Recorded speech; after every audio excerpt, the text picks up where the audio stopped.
Radiomuzga kelgan inkaslarga qaraganda, Amerikada yashaydigan Uyg'ur naqshchi Erkin Abdulla mushu oyning oxiridan boshlab Xitoy miqyosida "Men Xinjiangdan keldim" nomli o'yin qo'yish faoliyatini boshlab o'tadi ekan. Erkin Abdulla o'zining ijtimoiy taratqudagi rasmiy hisobida o'zining tunji maydon o'yinini 20 aprel kuni Beijingda qo'ydiganligini jakarlagan.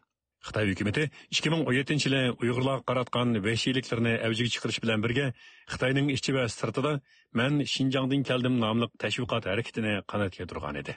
Xitoy tashviqot o'rinlari dastlabda Qurbonjon Samat qatorliq bir qism Uyg'urlarni shu nomda chet ellarda tashviqotchilik qilgan edi.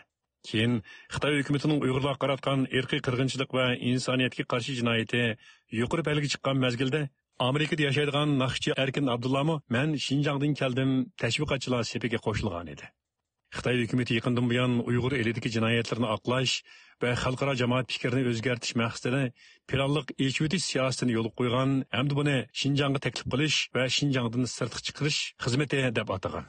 Xitoy doiralari dal shu mezgilda, ya'ni o'tgan dekabrda Erkin Abdullani Urumchiga taklif qilib olib, uningga sahna hozirlab bergan edi. Bu navbat Erkin Abdullaning Xitoy miqyosida o'yin qo'yishga o'rinlashtirilishi Xitoy hukumatining bu xil tashviqot faoliyatlarini yanada kuchaytirganligidan derak bermoqda.